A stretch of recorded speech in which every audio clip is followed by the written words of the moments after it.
আল্লাহর পথে যারা জীবন দিল তাদেরকে মৃত বলো না। কোরআনের পথে যারা শহীদ হলো তাদেরকে মৃত বলো না। আল্লাহর পথে যারা জীবন দিল তাদেরকে মৃত বলো না। ওরা তো চায়নি কো আয়েশি জীবন, চায়নি কো তারা জুলুম শোষণ। ওরা তো চায়নি কো আয়েশি জীবন, চায়নি কো তারা জুলুম শোষণ। আল্লাহ নেই পৃথিবীতে তারা, আল্লাহ নেই পৃথিবীতে তারা চেয়েছিল আল্লাহরই শাসন, তাদেরকে মৃত বলো না। আল্লাহর পথে যারা জীবন দিল তাদেরকে মৃত বলো না। কোরআনের পথে যারা শহীদ হলো তাদেরকে মৃত বলো না। অন্যায় আর মিথ্যার সাথে আপোষ করেনি তারা কোনো মতে। লাল তাজা খুন ঢেলে দিয়ে গেছে এই নগরী বহু রাজপথে। অন্যায় আর মিথ্যার সাথে আপোষ করেনি তারা কোনো মতে। লাল তাজা খুন ঢেলে দিয়ে গেছে এই নগরী এই রাজপথে। মৃত্যু তাদের কাছে নয় তো মৃত্যু আরেক নাম নবজীবনের। হে খোদা মৃত্যু এই বাসনা, হে খোদা মৃত্যুর এই কামনা। দাও অন্তরে সব মুমিনের তাদেরকে মৃত বলো না। আল্লাহর পথে যারা জীবন দিল তাদেরকে মৃত বলো না। কোরআনের পথে যারা শহীদ হলো তাদেরকে মৃত বলো না। আল্লাহর পথে যারা জীবন দিল তাদেরকে মৃত বলো না।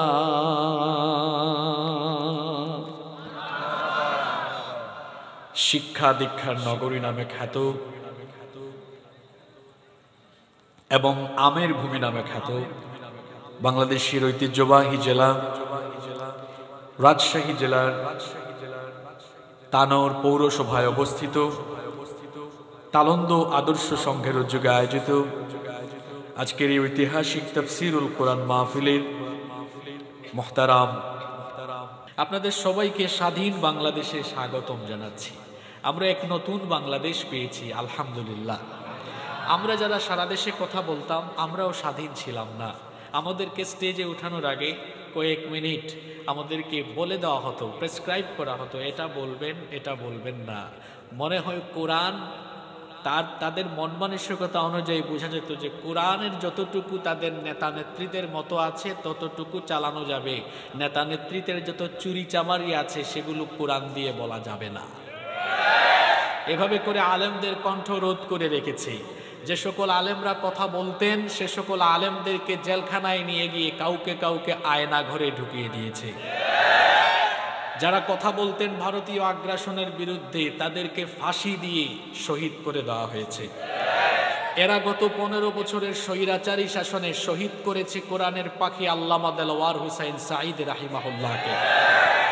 তারা শহীদ করেছে আপনাদের পাশেই তো পাবনার সন্তান, বিশ্ব ইসলামী আন্দোলনের অন্যতম সিপাহ সালার শহীদ আমিরে জামায়াত মাওলানা মতিউর রহমান নিজামীকে।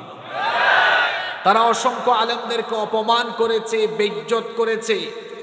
তারা বিরোধী দল বা তাদের মতের বিরোধিতাকারী প্রত্যেকের উপরে জুলুম নির্যাতন করে গোটা বাংলাদেশকে তারা নির্যাতন নিপীড়নে পিষ্ট করেছিল। তাদের সেই দুঃশাসন, অপশাসন এবং নির্মমতা, নির্যাতন, নিপীড়নের ফলাফল হিসাবে আল্লাহ তাআলা আবাবিল হিসাবে এই ছাত্র জনতাকে দিয়ে নীরব অভ্যুত্থান ঘটিয়ে তাদেরকে আল্লাহ তাআলা তাদের মামু বাড়ি দিল্লিতে যাওয়ার ব্যবস্থা করে দিয়েছে। এ ঘটনা প্রমাণ করেছে বাড়াবাড়ির পরিণতি কখনো ভালো হয় না। আলেম উলামা কোরআনের আন্দোলনের সাথে যারাই বিরোধিতা করবে তারাই অধঃপতন আর ধ্বংসের অতল গহ্বরে নিপতিত হবে।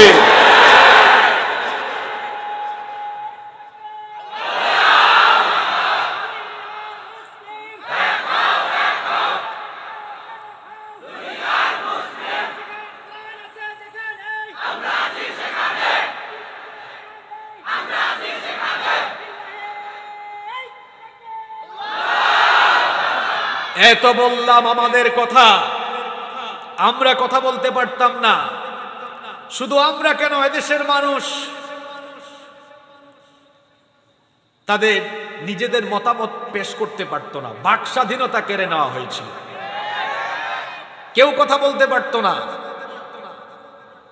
আর এদিকে আয়োজন কমিটির কথা যদি বলি, থানায় যেতে যেতে তাদের জুতার তলা ক্ষয় হয়ে যেত। মাহফিল করতে নাকি অনুমতি লাগবে? মাহফিল করতে কি কারো অনুমতি লাগার কথা? জমিনটা কার? এই জমিনে কথা চলবে কার? যারা আল্লাহর জমিনে আল্লাহর কোরআনের কথা বলা বন্ধ করে দিয়েছিল, আজ আল্লাহ তাআলা তাদের সকল ধরনের স্বাধীনতা কেড়ে নিয়েছেন। যারা কোরআনের কথা বলতে বিধিনিষেধ আরোপ করেছিল, কেউ রাস্তায় বের হয়ে কথা বলার মতো দুঃসাহস নাই। ইঁদুরের কোন গর্তে গিয়ে লুকিয়েছে এটা তারাই ভালো জানে। তারপরে আসেন আপনাদের কথা। যে ভাই একটু আগে দাঁড়িয়ে স্লোগান দিলেন, মাহফিলে এভাবে স্লোগানও দেওয়া যেত না। ডানে বামে কিছু লোকজন বসে, তারপরে আলেম ওলামাদের সাথে দুর্ব্যবহার, শ্রোতাদের সাথে দুর্ব্যবহার। আপনারা জানেন 2020 সালে কুমিল্লার লাকসামে এক আওয়ামী সন্ত্রাসী আমার উপর হামলা করেছিল। একই কায়দায় তারা সারা দেশে গত 15 বছর বিভিন্ন তাফসীর মাহফিলে, কোরআনের মাহফিলে আলেম ওলামাদের উপরে, শ্রোতাদের উপরে, আয়োজক কমিটির উপরে হামলা করে, মামলা করে, নির্যাতন করে গোটা দেশটাকে তারা নির্যাতনে ভরে দিয়েছিল। তাদের এই নির্যাতন নিপীড়নের ফলাফল হিসাবে, পরিণতি হিসাবে আজ আল্লাহ তাআলা তাদের উপরে এই গজব দিয়েছে। এরা বহু আলেমদের চোখের পানি ঝরিয়েছে। এরা ইসলামী আন্দোলনের কর্মীদের উপরে নির্মম নির্যাতন নিপীড়নের স্টিম রুলার চালিয়েছে। তাদের কারণে ইসলামী আন্দোলনের কর্মীরা বাড়িতে ঘুমাতে পারে নাই, বাবা মায়ের সাথে থাকতে পারে নাই, স্বামী স্ত্রীর সাথে দেখা করতে পারে নাই, আপনজনের জানাজায় যেতে পারে নাই। পরিবার বঞ্চিত, এলাকা বঞ্চিত থেকে বছরের পর বছর তাদেরকে এলাকা ছাড়া করে রাখা হয়েছিল। আজ শাস্তি হিসাবে আল্লাহ এদেরকে এমন শাস্তি দিয়েছেন, তারা এখন নিজেরাই স্বেচ্ছায় দেশ ছেড়ে পালিয়ে গিয়েছে। আমরা যারা সত্য কথা বলতাম তারা আমাদেরকে বলতো পাকিস্তানি রাজাকার। আমরা স্বৈরাচারের আমলে সত্য কথা বলেছি, মামলা খেয়েছি, আমাদের অনেক ভাইয়েরা জেলে গিয়েছেন, কিন্তু কেউ কি পালিয়ে পাকিস্তানে গিয়েছে? জোরে বলে। তারা তো মামলা খাওয়ার আগেই, বিচারের মুখোমুখি হওয়ার আগেই তাদের মামু বাড়িতে তারা আগেই গিয়ে আশ্রয় নিয়েছে। আমাদেরকে যারা বলতো পাকিস্তানি রাজাকার, আমরা কিন্তু পাকিস্তানের সাথে কোনো সম্পর্ক রাখিনি। পাকিস্তানে আমাদের যাতায়াতে নেই, যাতায়াতও নাই, বরং আমাদেরকে যারা বলে পাকিস্তানি রাজাকার, তারা তাদের কর্মকাণ্ডে এখন প্রমাণ দিয়েছে ওরা ভারতীয় রাজাকার। যেন পালিয়েছে কোথায়? জোরে বলেন কোথায়? এই ঘটনাগুলো থেকে আমাদেরকে শিক্ষা নিতে হবে। এই দেশ আলেম উলামার দেশ, এটা মসজিদ মাদ্রাসার দেশ, এটা শাহজালাল, শাহপরান, শাহ মাখদুম রাহিমাহুল্লাহ পীর আউলিয়ার দেশ। এদেশে ইসলামের বিরুদ্ধে, কোরআনের বিরুদ্ধে, আলেম উলামাদের বিরুদ্ধে, ইসলামী আন্দোলনের বিরুদ্ধে যারাই যাবে তাদের পতন ঠিক এইভাবে করে হবে। আল্লাহ আমাদেরকে বুঝার তৌফিক দান করেন। আপনারা আমাকে কয়েক মিনিট আজকে সময় দিবেন তো? মোনাজাতের আগে কারা উঠে যাবেন? কথা দিলেন তো? আল্লাহ আমাদেরকে শেষ পর্যন্ত ধৈর্য ধারণ করে আমলের নিয়তে আল্লাহর কোরআনের হেদায়েতের বাণীগুলো শ্রবণ করার তৌফিক দান করেন। সম্মানিত রাজশাহীবাসী, আমি আপনাদের সামনে কোরআনুল কারীমের 9 নম্বর সূরা, সূরাতুত তাওবা এর 111 নম্বর আয়াতে কারীমা তেলাওয়াত করেছি। যে সূরার আয়াত তেলাওয়াত করেছি সূরার নাম হলো সূরাতু তাওবা। আমরা সবাই একবার বলি, সূরাটার নাম সূরাতু তাওবা। এই সূরার যে আয়াত তেলাওয়াত করলাম, আয়াত নাম্বার হলো 111। এই আয়াতে আল্লাহ তাআলা প্রকৃত মুমিনের পরিচয় দিয়েছেন এবং তাদের পরিণতির কথা বলেছেন। আমরা সবাই সত্যিকারের মুমিন, প্রকৃত মুমিন হতে চাই কি চাই না? কারা কারা চাই না দেখে হাত তোলেন। মাশাআল্লাহ, আমাদের রাজশাহীর মানুষদের কনসেন্ট্রেশন খুব ভালো আছে, আলহামদুলিল্লাহ পড়ি। তাহলে আমরা সবাই সত্যিকারের মুমিন হতে চাই তো? প্রকৃত মুমিন, আসল মুমিন, সত্যিকারের মুমিনের পরিচয় এই আয়াতে তুলে দিয়েছেন কে? আমরা আজকে কোরআন টু কোরআন, কোরআন বুঝার একটা মজা হলো কোরআনের তাফসীর হবে কোরআন দিয়ে, কোরআনের ব্যাখ্যা হবে কি দিয়ে? কোরআন দিয়ে। এটার একটা মজা আছে এবং এটা দিলের মধ্যে গিয়ে আসর করে, আসর করার মতো অবস্থা যেন আল্লাহ এখানে দান করেন, বলেন আমিন। এই আয়াতে প্রকৃত মুমিনের পরিচয় তুলে ধরা হয়েছে এবং তাদের পরিণতি কি হবে সেটাও আল্লাহ এখানে বর্ণনা করেছেন। সুবহানাল্লাহ। চলেন আমরা আর কথা না বাড়িয়ে সরাসরি আরম্ভ করি। কোরআন পড়লে সওয়াব না গুনাহ? জোরে বলেন, সওয়াব না গুনাহ? তাহলে আমরা সবাই সওয়াবের নিয়তে ঠোঁট নাড়িয়ে পড়তে পারবো তো ইনশাআল্লাহ? পড়েন আমার সাথে, আউযু বিল্লাহি মিনাশ শাইতানির রাজীম, বিসমিল্লাহির রাহমানির রাহিম। বিতাড়িত মরদুদ শয়তানের ওয়াসওয়াসা থেকে আমরা আল্লাহর কাছে পানাহ চাই। পরম করুণাময় দয়াবান মেহেরবান আল্লাহর নামে শুরু করছি। ইন্নাল্লাহা আশতারা মিনাল মুমিনিনা আনফুসাহুম ওয়া আমওয়ালাহুম বিআন্না লাহুমুল জান্নাহ। ইন্নাল্লাহা আশতারা, নিশ্চয়ই আল্লাহ কিনে নিয়েছেন, আল্লাহ খরিদ করে নিয়েছেন, মিনাল মুমিনিনা, মুমিনদের থেকে, আনফুসাহুম ওয়া আমওয়ালাহুম, তাদের জান এবং মাল। ইন্নাল্লাহা আশতারা মিনাল মুমিনিনা আনফুসাহুম ওয়া আমওয়ালাহুম, নিশ্চয়ই আল্লাহ তাআলা মুমিনদের জান এবং মাল কিনে নিয়েছেন। শব্দ চয়নের দিকে খেয়াল করুন, মাদি দেওয়া হয়েছে, মুদারে নয়।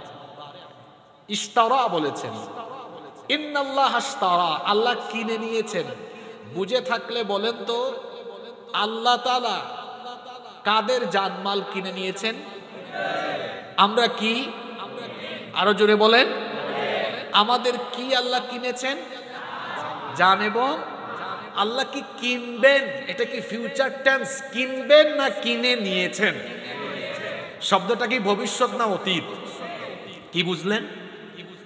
আল্লাহ কিনে নিয়েছেন, তাহলে মুমিনের জান এবং মাল এটা আল্লাহ কিনে নিয়েছেন। তার মানে মুমিন হতে হলে জানমাল আগেই আল্লাহর কাছে বিক্রি করে দেওয়া লাগবে, এরপরে মুমিন হওয়া লাগবে।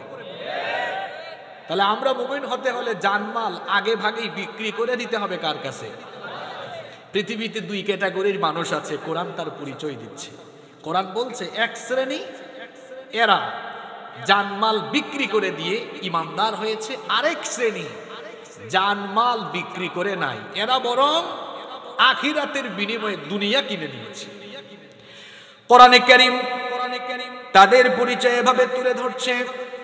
কোরআনুল কারীমের 2 নম্বর সূরা সূরাতুল বাকারা এর 207 নম্বর আয়াতে রব্বুল আলামিন বলছেন, ওয়া মিনান নাসি মান ইয়াশরি নাফসাহু ইবতিগা মারদাতিল্লাহ ওয়াল্লাহু রাউফুম বিল ইবাদ। আল্লাহ তাআলা বলছেন, নিশ্চয়ই মানুষের মধ্যে এমন কিছু লোক আছে যারা কেবলমাত্র আল্লাহর সন্তুষ্টির জন্য নিজেদেরকে আল্লাহর রাহে আল্লাহর কাছে বিক্রি করে দিয়েছে। আল্লাহু আকবার। আল্লাহ তাআলা বলছেন এমন কিছু মানুষ আছে যারা আল্লাহর সন্তুষ্টির জন্য নিজেকে বিক্রি করে দিয়েছে, যার কাছে গলার আওয়াজ বড় করে বলেন তিনি কে? এরা হলো ঈমানদার, এদের উপরে আল্লাহ রহম করবেন। এরপরে আল্লাহ তাআলা অন্য শ্রেণী সম্পর্কে পরিচয় দিচ্ছেন। কোরআনে কারীমের 2 নম্বর সূরা সূরাতুল বাকারা এর 175 নম্বর আয়াতে রব্বুল আলামিন বলছেন, উলাইকাল্লাযীনা ইশতারাবুদ-দালালাতা বিল হুদা ওয়াল আযাবা বিল মাগফিরাহ ফামা আসবারাহুম আলান নার। আল্লাহ তাআলা বলছেন, আর যারা নিজেদেরকে আল্লাহর কাছে বিক্রি করে নিয়ে এদের পরিচয় হলো, এরা হলো তারা আল্লাযীনা ইশতারাবুদ-দালালাতা বিল হুদা, যারা হেদায়েতের বিনিময়ে গুমরাহিকে ক্রয় করে নিয়েছে, ওয়াল আযাবা বিল মাগফিরাহ, যারা ঈমান এনে আল্লাহর ক্ষমার বিপরীতে ঈমানহীন হয়ে আল্লাহর আযাবকে ক্রয় করে নিয়েছে।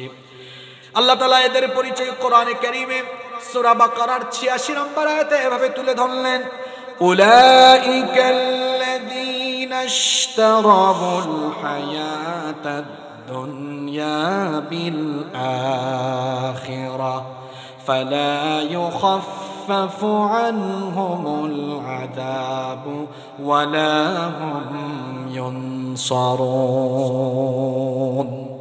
আল্লাহ তাআলা বলছেন, যারা তাদের জানমাল আল্লাহর কাছে বিক্রি করেনি, এরা হলো তারা যারা আখিরাতের বিনিময়ে দুনিয়ার জীবনকে ক্রয় করে নিয়েছে। এদের কাছে আখিরাত গুরুত্বপূর্ণ নয়, এদের কাছে দুনিয়াটাই হলো বড়।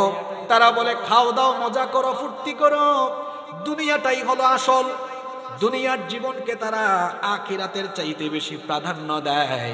অন্যদিকে মোমেনরা দুনিয়ার পরিবর্তে আখিরাতকে খরিদ করে নিয়েছে। আখিরাতে আল্লাহর সন্তুষ্টির জন্য দুনিয়ার জান এবং মাল তারা বিক্রি করে দিয়েছে, যার কাছে গলার আওয়াজ বড় করে বলেন তিনি কে?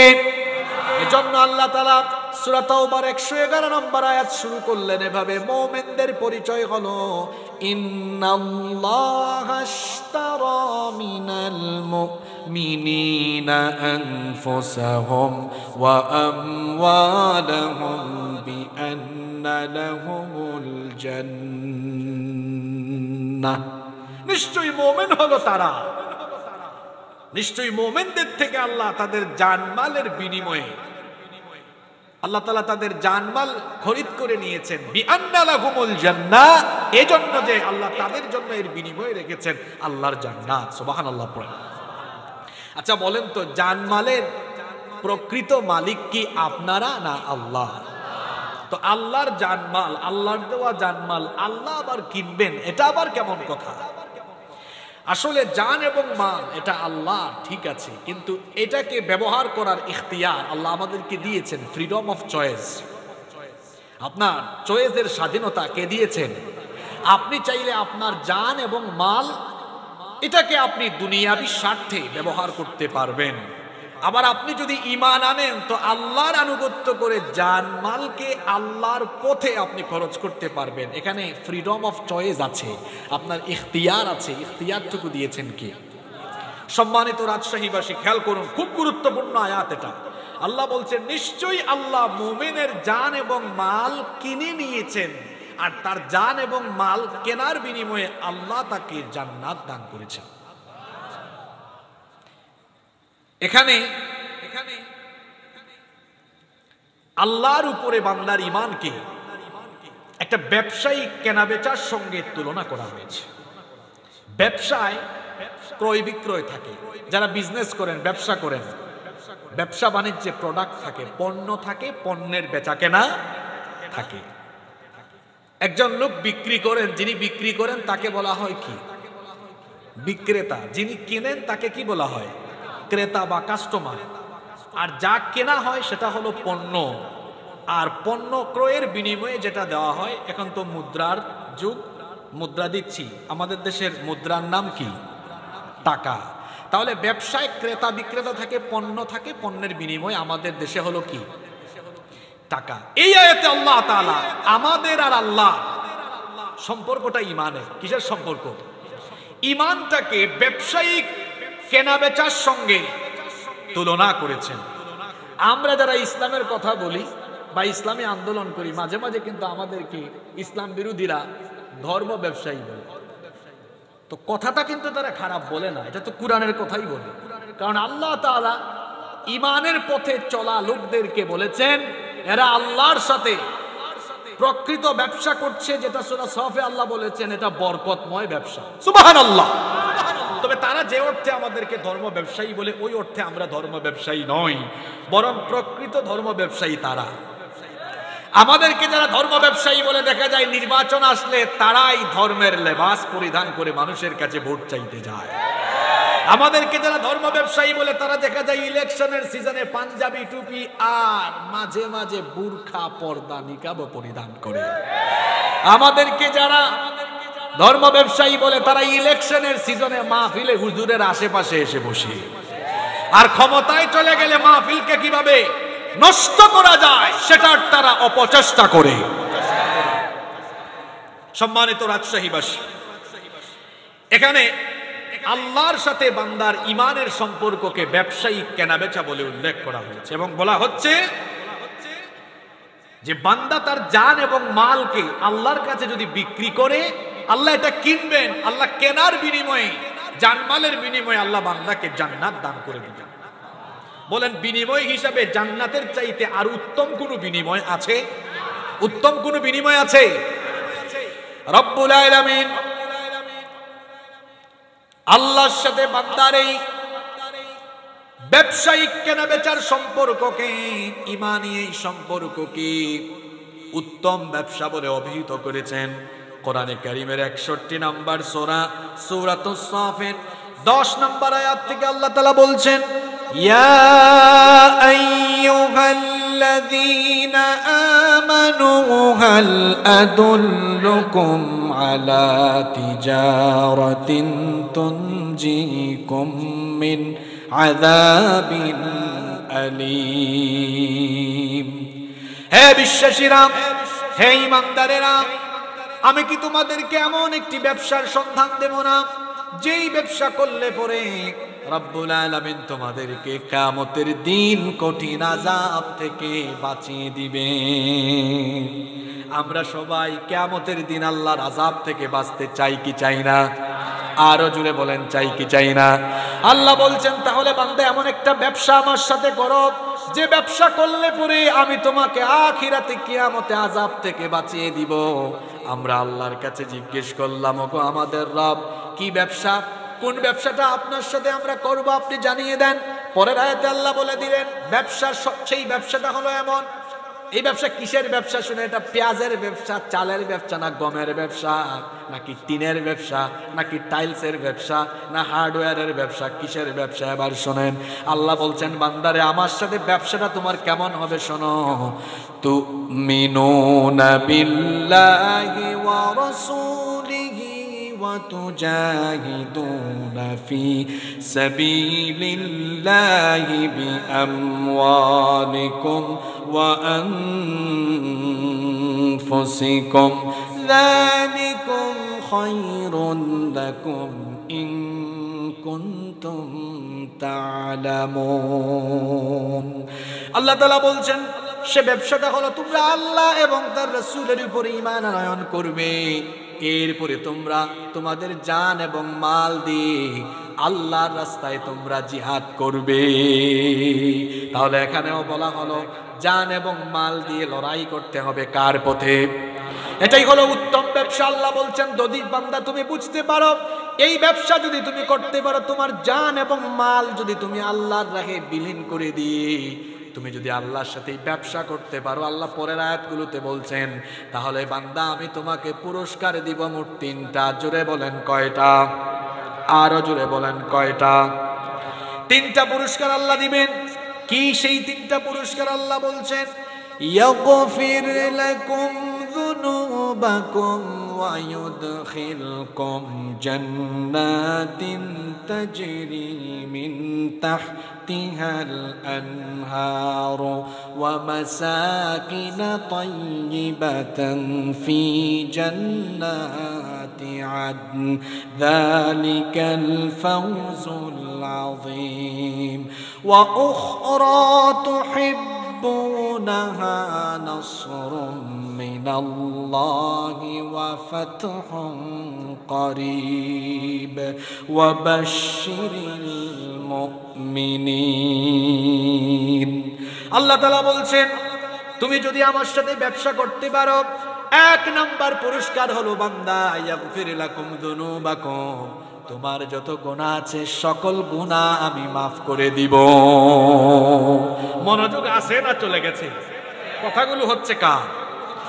1 নাম্বার তোমার সব গুনাহ আমি মাফ করে দিব। 2 নাম্বার হলো বান্দারে তোমাকে এমন জান্নাতে আমি প্রবেশ করাবো যে জান্নাতের তলদেশ দিয়ে ঝরনা ধারা বহমান হয়েছে, আমি তোমাকে চিরস্থায়ী বসবাসের উত্তম নিবাস হিসাবে সেই জান্নাতে ঢুকাবো। আর 3 নাম্বার পুরস্কার হলো, এই পুরস্কারটা হলো এমন, আল্লাহ বলছেন ওয়া উখরা তুহিব্বুনাহা নাসরুম মিনাল্লাহি ওয়া ফাতহুন করিব। আল্লাহু আকবার।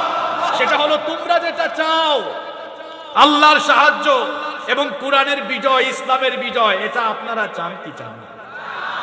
এদেশে আপনারা বাপের আইন দেখেছেন, স্বামীর আইন দেখেছেন, চাচার আইনও দেখেছেন। আকলমান লোকদেরকে ইশারা দিলেই চলে। বাপের আইন দেখেন নাই আপনারা? এই 15 আর আগের 5, তার আগের আরো 4। বাপের আইন দেখেন নাই? স্বামীর আইনও তো দেখেছেন। বাপের আইন, স্বামীর আইন, মাঝখান দিয়ে দেখেছেন চাচার আইন, যে চাচা মাঝে মাঝে পল্টি নিত। এখন বলেন বাপ, চাচা, স্বামীর আইন এই দেশকে দুর্নীতি মুক্ত, এই দেশকে সত্যিকারে একটি সুন্দর সুখী দেশ উপহার দিতে পেরেছে? কথা বলছেন না কেন? পেরেছে। বাপ, চাচার, স্বামীর আইন দেখেছেন। এবার আমি আপনাদেরকে অনুরোধ করব, একবার আপনারা কোরআনের আইন চালু হওয়ার জন্য সুযোগ দিয়ে দেখেন, বাংলাদেশ বদলে যাবে ইনশাআল্লাহ।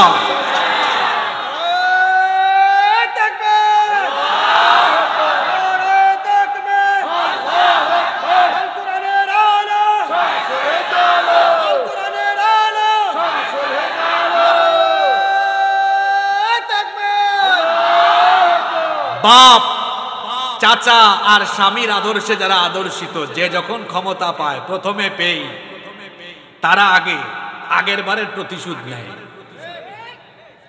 আর আমরা যারা বাংলাদেশে কোরআনের আইন কায়েমের স্বপ্ন দেখি, আমরা বলি আমরা বদলা নিব না, আমরা বদলে দিব।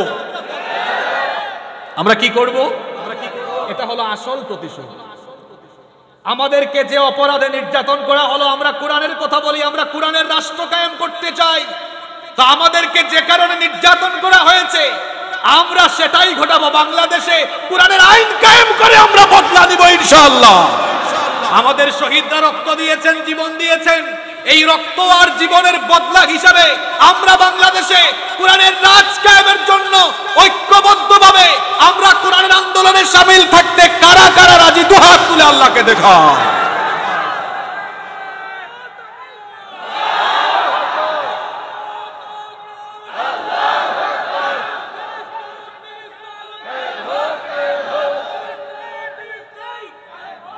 আল্লাহ আমাদের হাতগুলোকে কবুল করেন।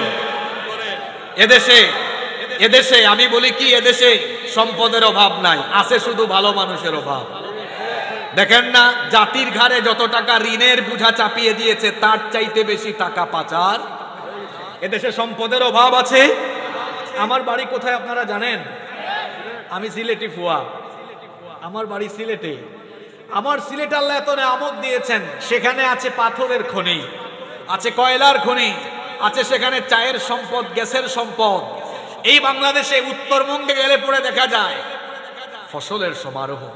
আপনাদের রাজশাহীতে আসলে শুধু আমার এদেশের প্রতি ইঞ্চি জমিন, লিচু এখানে আছে, প্রতি ইঞ্চি জমিন এত উর্বর। আল্লাহ এদেশের মাটিকে এত উর্বর করে দিয়েছেন, যাই চাষাবাদ করা হয় তাই হয়ে যায়। সুবহানাল্লাহ। তাহলে সম্পদের অভাব আছে? কথা বলেন, সম্পদের অভাব আছে? আছে শুধু ভালো মানুষের অভাব। যে যখনই সুযোগ পেয়েছে বাংলাদেশ তাকে লুকে পুকে চেটে পুকে খেয়েছে। এখন বাংলাদেশে দরকার সত্যিকারের সৎ, আমানতদার আর আখিরাতের জবাবদিহি যাদের অন্তরে আছে সে ধরনের বিশ্বস্ত, চরিত্রবান, আল্লাহওয়ালা মানুষের দরকার।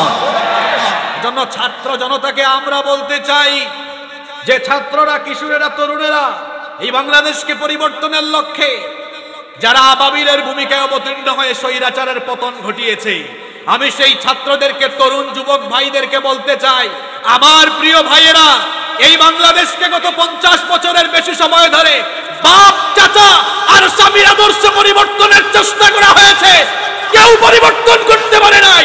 একবার আপনারা কুরআনওয়ালাদের হাতে, আলেম উলামাদের হাতে এই বাংলাদেশ দিয়ে দেখেন, বাংলাদেশ পরিবর্তন হয়ে যাবে ইনশাআল্লাহ। আমরা চাই কি চাই না? এই সুযোগকে আমরা আর হাতছাড়া করব না। বাংলাদেশের মানুষ এবার সিদ্ধান্ত নিতে ভুল করবে না ইনশাআল্লাহ। আপনাদের মনে হয়তো প্রশ্ন, আলেম উলামারা এক হয় না কেন? আলেমদের মধ্যে ঐক্যের প্রক্রিয়া চলছে আলহামদুলিল্লাহ। আমরা এদেশের কওমি, আলিয়া, হেফাজত, জামাত, চরমুনাই যত ইসলামী দল আছে, সকল দল মত এবং ইসলামপন্থীদের মাঝখানে মতানৈক্যের দেয়াল ভেঙে দিয়ে আমরা সবাই এক টেবিলে শীঘ্রই বসবো ইনশাআল্লাহ। এবং আমরা ঐক্যবদ্ধ হয়ে এই বাংলাদেশে কোরআনী শাসন আমরা সবাইকে নিয়ে কায়েম করব ইনশাআল্লাহ। আপনারা থাকবেন তো? আপনারা আলেম উলামাদের সাথে থাকবেন তো? আপনারা পীর মাশায়েখদের সাথে, আলেম উলামাদের সাথে আছেন তো? আল্লাহ কবুল করে নেন। তাহলে আমাদের সাথে আল্লাহর ইমানের সম্পর্ককে আল্লাহ ব্যবসায়িক বেচাকেনার সাথে তুলনা করে বলেছেন, এই যে আমরা জান এবং মাল আল্লাহর কাছে বিক্রি করে দিলাম, এটাকে আল্লাহ বরকতময় ব্যবসা বলেছেন। সুবহানাল্লাহ পড়বেন না? যারা তাদের জান এবং মাল জান্নাতের বিনিময়ে আল্লাহর কাছে বিক্রি করে দিয়েছে, আল্লাহ বলছেন এটা তারা উত্তম ব্যবসা করেছে। আর যারা দুনিয়ার স্বার্থে, দুনিয়ার মোহে পড়ে জানমাল আল্লাহর কাছে বিক্রি করতে পারেনি, সেই সকল ঈমান হারা ব্যক্তিদেরকে আল্লাহ বলছেন এদের কোনো ব্যবসা লাভজনক হয়নি, দুনিয়া শেষ, আখিরাত শেষ। এজন্য আল্লাহ সূরা বাকারার 16 নম্বর আয়াতে তাদের ব্যাপারে বলেছেন, উলাইকাল্লাযীনা ইশতারাবুদ-দালালাতা বিল-হুদা ফামা রাবিহাত তিজারাতুহুম ওয়া মা কানু মুহতাদিন। আল্লাহ তাআলা বলছেন যারা আল্লাহর কাছে জান মাল বিক্রি করতে পারেনি, সেই সকল লোকেরা হেদায়েতের বিনিময়ে গোমরাহিকে ক্রয় করে নিয়েছে। এরা তাদের জান মাল দুনিয়ার স্বার্থে খরচ করে, এরা তাদের জান মাল দুনিয়ার মুখে খরচ করে। ফামা রাবিহাত তিজারাতুহুম ওয়া মা কানু মুহতাদিন। আল্লাহ বলেছেন তাদের এই ব্যবসা লাভজনক হয়নি এবং তারা হেদায়াত প্রাপ্ত হতে পারেনি। প্রকৃত হেদায়াত প্রাপ্ত হলো তারা জান মাল আল্লাহর কাছে বিক্রি করে দিয়েছে। যারা তাদের জান আর মাল আল্লাহর কাছে বিক্রি করে দিবে। বলেন তো আমাদের জান আর মাল চিরস্থায়ী না ক্ষণস্থায়ী? আসতে বলবেন না, বলেন তো আমাদের জান মাল চিরস্থায়ী না ক্ষণস্থায়ী? আর জান্নাত হলো ক্ষণস্থায়ী না চিরস্থায়ী? যারা জান্নাতে যাবে সেখান থেকে কি বের হওয়ার কোনো সুযোগ আছে নাকি? খালিদিনা ফিহা, আল্লাহ বলেছেন সেখানে তারা চিরকাল থাকবে। আল্লাহু আকবার। তাহলে আপনি যদি দুনিয়ার ক্ষণস্থায়ী জান আর মালকে আল্লাহর কাছে বিক্রি করে দিতে পারেন, তাহলে দুনিয়ার ক্ষণস্থায়ী জান মালের পরিবর্তে আল্লাহ তাআলা আপনাকে চিরস্থায়ী জান্নাতের মালিক বানিয়ে দিবেন। সম্মানিত ভাইরা, তাহলে এই জান মাল আল্লাহর কাছে বিক্রি করে দিব তো? সবাই বলছেন তো? এখন কিন্তু ধরা খেয়ে যাবেন, মন খারাপ করতে পারবেন না। সত্যি সত্যি বিক্রি করেছেন তো? ওকে ফাইন, দেখি আমরা কে কে বিক্রি করলাম। এই যে মোবাইল, মনে করেন উনি আমার কাছে বিক্রি করে দিলেন। বিক্রি করার পরে এটার মালিক এখন উনি না আমি? বলেন কে? আমি। এখন এটা আমার কথায় ইউজ হবে না উনার কথা মতো ইউজ হবে? আমার মতো। তাহলে আপনি যদি আপনার জানমাল আল্লাহর কাছে বিক্রি করে দেন, তাহলে আপনার জানমাল কি আপনার নিজের ইচ্ছায় যেখানে সেখানে ব্যয় করবেন না আল্লাহর মতো করে? জোরে বলেন। এবার আমাকে জবাব দিবেন না, নিজের বিবেককে নিজে প্রশ্ন করেন তো। আপনারা বলছেন হ্যাঁ হুজুর আমরা জানমাল আল্লাহকে বিক্রি করে দিয়েছি। তাহলে আপনার জান, শক্তি, সামর্থ্য সারাদিন কার পিছনে ব্যয় করেন? কার জন্য স্লোগান দেন? আপনি তো স্লোগান দেন অমুক ভাই তমুক ভাই, আমার নেতার চরিত্র ফুলের মতো পবিত্র। বিবেককে প্রশ্ন করুন, আপনার শরীরের শক্তি সামর্থ্য আপনি আল্লাহর কাছে বিক্রি করেন নাই, তথাকথিত নেতার কাছে বিক্রি করেছেন। মন খারাপ হলো নাকি? আপনি তো বলেছেন হ্যাঁ হুজুর আমি আমার জান বিক্রি করেছি। আসলে বিক্রি করেছেন? আপনি আপনার জান, আপনার শক্তি তথাকথিত নেতা নেত্রীর কাছে বিক্রি করেছেন। এর জন্য তারা যা বলে আপনি চামচার মতো, কুলামের মতো তা মানে।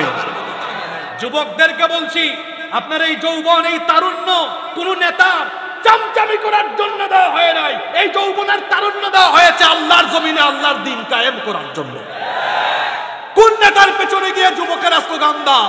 যারা আল্লাহর জমিনে আল্লাহর দ্বীন কায়েমের স্লোগান দেয়, যারা আল্লাহর জমিনে আল্লাহু আকবারের স্লোগান দেয়, রাসূলুল্লাহর নামে স্লোগান দেয়, তাদের সঙ্গে যারা হবে এরাই সত্যিকারের ঈমানদার হতে পারবে।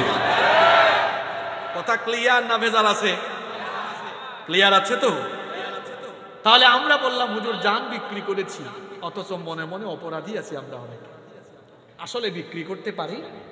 এবার আসি মাল, সম্পদ। সম্পদ আমি খরচ করছি, তথাকথিত নেতা বলেছেন এটা করো ওটা করো, এত হাজার মানুষ আনো, খরচ করছি। এটা কি আমি আল্লাহর জন্য খরচ করছি? আমার সম্পদ আমার মাল খরচ হবে। সাহাবায়ে কেরাম যেভাবে তাদের ধন সম্পদ আল্লাহর দ্বীন কায়েমের জন্য খরচ করেছেন, ঠিক একই তরিকায় আমার জান আমার মাল সব আমি খরচ করব আল্লাহর দ্বীনের স্বার্থে। ঠিক কিনা বলেন? তাহলে আমরা যদি আল্লাহর কাছে জানমাল বিক্রি করে দিই, এই জানমাল কখনোই আমরা আমাদের মতে খরচ করতে পারবো না। যার ইচ্ছায় এগুলো পরিচালিত করতে হবে। জোরে বলেন তো তিনি কে?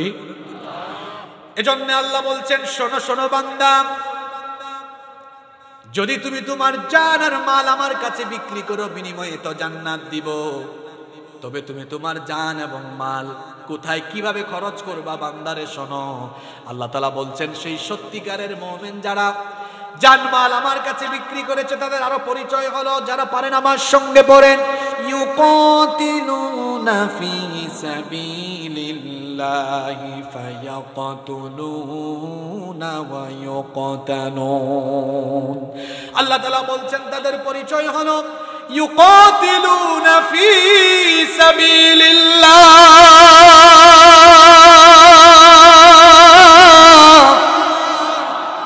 লড়াই করে কার পথে?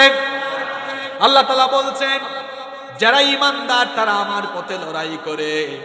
কোরআনে কারীমের 4 নম্বর সূরা সূরাতুন নিসায়ের 76 নম্বর আয়াতে আল্লাহ তাআলা বলেছেন আল্লাযীনা আমানু ইউকাতিলুনা ফি সাবিলিল্লাহ। ঈমানদার যারা আমার পথে লড়াই করে তারা, আর আমার পথে লড়াই করে যারা আমার পছন্দের বান্দা তারা। এজন্য আল্লাহ সূরা সাফের 4 নম্বর আয়াতে বলেছেন ইন্নাল্লাহা ইউহিব্বুল্লাযীনা ইউকাতিলুনা ফি সাবিলিহি সাফফান কাআন্নাহুম বুনয়ানুম মারসুস। আল্লাহ তাআলা বলছেন নিশ্চয়ই যারা আল্লাহর পথে সীসা ঢালা প্রাচীরের মতো ঐক্যবদ্ধ হয়ে লড়াই করে তারা হচ্ছে আমার পছন্দের বান্দা। খেয়াল করে শুনুন, ঈমানদার যারা আল্লাহর পথে লড়াই করে তারা, আল্লাহর পথে জানমাল দিয়ে লড়াই করে যারা, আল্লাহর পছন্দের বান্দা হলো তারা। আর যারা জান এবং মাল আল্লাহর কাছে বিক্রি করেনি তাদের পরিচয় আল্লাহ দিচ্ছেন ওয়াল্লাযীনা কাফারু ইউকাতিলুনা ফি সাবিলিত তাগুত। আর যারা নাফরমানি করেছে, যারা কাফির, যারা কুফরি করেছে তারা লড়াই করে তাগুতের পথে। কথা বুঝে থাকলে বলেন তো, ঈমানদাররা লড়াই করে জান মাল খরচ করে কার পথে? আর বেঈমানরা যারা দুনিয়ার জান মাল আল্লাহর কাছে বিক্রি করেনি তারা এসব কিছু খরচ করে তাগুতের পথে। জোরে বলেন কার পথে? এখন তাগুত কি? তাগুত হলো আরবি শব্দ, এর অর্থ হলো যারা আল্লাহর দেওয়া সীমানাকে ক্রস করে। যেমন ফেরাউনের ব্যাপারে আল্লাহ কোরআনে কারীমে বলেছেন ও আমার নবী মুসা ইযহাব ইলা ফিরআউনা ইন্নাহু তাগা, ফেরাউনের কাছে যাও কারণ সে তাগা, অবাধ্য হয়েছে, সীমা লঙ্ঘন করেছে। যারা তাগা অবাধ্য হয় তাদেরকে বলা হয় তাগী বা তাগুত। তাগুত হলো তারা, এক কথায় যদি বলি আল্লাহর দ্বীন নিজেরা মানে না যারা, এবং আল্লাহর দ্বীন মানুষকে মানতে যারা বাধা দেয় এরা হলো তাগুত। আল্লাহর দ্বীন কায়েম হোক, মানুষ আল্লাহর দ্বীন কায়েমে ঐক্যবদ্ধ না হোক, এই ধরনের তাগুত আমার সমাজে একদম নাই। আরো জোরে বলে আছে না নাই? সত্যিকারের তাগুত হলো তারা আল্লাহর জমিনে আল্লাহর দ্বীন কায়েমের বিপরীতে অবস্থান নিয়ে মানব রচিত মতবাদ প্রতিষ্ঠা করতে চায় যারা। সত্যিকারের তাগুত হলো তারা। আল্লাহ বলছেন বান্দারে তুমি যদি আমার উপরে ঈমান এনে সত্যিকারের ঈমানদার হতে চাও, আমার উপর ঈমান আনার আগে, আমার কাছে আসার আগে ওই তাগুতদের সাথে সম্পর্ক বয়কট করে আসো, এরপরে ঈমানদার হতে পারবা। আল্লাহ তাআলা সূরা বাকারার 256 নম্বর আয়াতে কি বলছেন মন দিয়ে শুনেন, ফামান ইয়াকফুর বিত-তাগুতি ওয়া ইউমিন বিল্লাহি ফাকাদ ইসতামসাকা বিল উরওয়াতিল ওয়াসকা লা ইনফিসামা লাহা ওয়াল্লাহু সামিউন আলীম। যে ব্যক্তি তাগুতের সাথে সম্পর্ক বয়কট করে, আছেন তো আপনারা? যে ব্যক্তি তাগুতের সাথে সম্পর্ক বয়কট করে, তাগুতকে অস্বীকার করে, তাগুতের সাথে সকল ধরনের সম্পর্ক ছিন্ন করে, ওয়া ইউমিন বিল্লাহ এবং আল্লাহর উপর ঈমান আনে, ফাকাদ ইসতামসাকা বিল উরওয়াতিল ওয়াসকা, সে ব্যক্তি এমন এক মজবুত রশি ধারণ করলো, লা ইনফিসামা লাহা, যা ছিন্ন হবার নয়। তাগুতের সাথে সম্পর্ক ছিন্ন করে, তাগুত কে সেটা আগেই বলেছে, যারা আল্লাহর জমিনে আল্লাহর দ্বীন কায়েমের বিপরীত অবস্থান নেয় সবাই হলো। জোরে বলেন তো তাগুত কারা? আল্লাহর দ্বীন কায়েমের বিপরীত অবস্থান নেয় যারা। তাহলে সত্যিকারের মুমিন তো হতে চান, এটা আপনারা বলেছেন। তাগুত যত ধরনের তাগুত আছে, কোন তাগুতের সাথে সম্পর্ক রাখা যাবে? আল্লাহ এই কথাই বলছেন তাগুতকে ছিন্ন করে আসো। তুমি যদি তাগুতের সাথে সম্পর্ক ছিন্ন করতে পারো, আল্লাহ বলছেন বান্দারে অমুক নেতা তোমার অভিভাবক নয়। দেখেন না অনেকে বলে আমার আস্থাভাজন অভিভাবক। আল্লাহ বলছেন তুমি যদি তাগুত ছিন্ন করে আসতে পারো, তোমার অভিভাবক কোনো মানুষ নয়, আমি আল্লাহ নিজে তোমার অভিভাবক হয়ে যাব। আল্লাহ কি বলছেন শুনেন 15 আয়াতে, আল্লাহু ওয়ালিয়ুল্লাযীনা আমানু ইউখরিজুহুম মিনাদ যুলুমাতি ইলান নূর। যারা ঈমানদার, আল্লাহ তাদের অভিভাবক, এবং আল্লাহ যখন কোন ঈমানদারের অভিভাবক হয়ে যান, আল্লাহ তাকে জুলুমাত থেকে, অন্ধকার থেকে নূর অর্থাৎ আলোর দিকে নিয়ে আসেন। সুবহানাল্লাহ। আর যারা আল্লাহর দ্বীন কায়েমের বিপরীত অবস্থান নিয়ে তাগুতের সাথে সম্পর্ক রাখে, আল্লাহ তাদের ব্যাপারে বলছেন এরা আমার ওলি নয়, এরা আমার বন্ধু নয়। ওয়াল্লাযীনা কাফারু আউলিয়াউহুমুত তাগুত, এরা হলো তাগুতের ওলি। এখন আপনারা বলেন, আপনারা আল্লাহর ওলি হতে চান না তাগুতের ওলি হতে চান? আওয়াজটা বড় আস্তে হয়ে গেল না? আমরা আল্লাহর ওলি হতে চাই না তাগুতের ওলি হতে চাই? জোরে বলেন। আল্লাহর ওলি যদি হতে চান, এখন থেকে আগামীকাল থেকে আল্লাহর দ্বীন কায়েমের বিরোধী সকল তাগুতের সাথে সম্পর্ক কাট অফ করে দিতে হবে। পারবেন? পারবেন তো? যদি এটা না করেন তাহলে পরিণতি কি হবে? আমি এটা কোরআন থেকে শুনে। দ্বীন কায়েমের আন্দোলনের লোকদের সাথে শামিল না হয়ে যদি তাগুতের অনুসারী হয়ে যান, আল্লাহর কোরআন আপনাকে সাবধান করছে। আমি বলছিলাম আজকে কোরআনের আয়াত দিয়ে কোরআনের আমরা তাফসীর করব। শুনেন, আল্লাহ তাআলা কোরআনে কারীমের 25 নম্বর সূরা ফুরকানের 27 নম্বর আয়াত থেকে বলছেন ডেঞ্জারাস কথা, ওয়ায়াউমা ইয়া'আদ্দু-যালিমু আলা ইয়াদাইহি ইয়াকুলু ইয়া লাইতানি ইত্তাখাযতু মা'আর রাসূলি সাবিলা। কিয়ামতের দিন, সেদিন কিছু মানুষ তাদের দুই হাত কামড়িয়ে কামড়িয়ে আফসোস করে বলবে, ইয়া লাইতানি ইত্তাখাযতু মা'আর রাসূলি সাবিলা। হায় আফসোস, আমি যদি রাসূলের তরিকা অনুসরণ করতাম, রাসূলের পথ অনুসরণ করতাম। রাসূলের পথ হলো আল্লাহর পথ। রাসূলের পথটা কার পথ? আফসোস করে বলবে, হায় রে, আমি যদি রাসূলের আদর্শের অনুসারী হয়ে, আমি যদি জানমাল আল্লাহর রাহে বিলীন করে দিয়ে আমি যদি সত্যিকারের মুমিন হতাম তাহলে তো ভালো হতো। তারা আরো বলবে, ইয়া ওয়াইলাতা লাইতানি লাম আত্তাখিয ফুলানান খলিলা। যুবক ভাইয়েরা, আপনারা শুনুন, কথাগুলো আপনাদের জন্য বেশি জরুরি। এরা আরো বলবে, ইয়া ওয়াইলাতা লাম আত্তাখিয ফুলানান খলিলা। আফসোস, আমি যদি অমুককে আমার অভিভাবক আর বন্ধু না বানাতাম। কার পেছনে স্লোগান দেয়?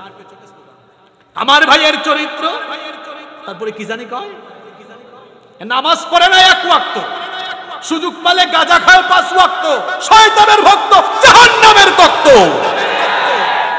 আফসোস করে বলবে, লাইতানি লাম আত্তাখিয ফুলানান খলিলা। দুনিয়াতে তো আফসোস এখন চলতেছে, হায় রে, কত 6-7টা বছর যদি এই লোকটার সাথে না থাকতাম, আজকে বাড়িঘর ছাইরা মামু বাড়ি দিল্লি আসা হতো। এটা গেল দুনিয়ার আফসোসের কথা, এটা আপনারা দেখেছেন। আর আখিরাতের আফসোস কোরআনে বলেছেন কি? ওপেন কথাবার্তা, সব, কোনো কথা গোপন নাই। সেদিন বলবে, লাম আত্তাখিয ফুলানান খলিলা। আফসোস, অমুককে যদি আমার বন্ধু না বানাতাম। এখানে কি শেষ কথা? না। পরের আয়াতে আল্লাহ বলেছেন, তারা আরো বলবে, লাকাদ আযাল্লানি আনিয যিকরি বা'দা ইয জাআনি ওয়া কানা আশ-শাইতানু লিল ইনসানি খাযুলা।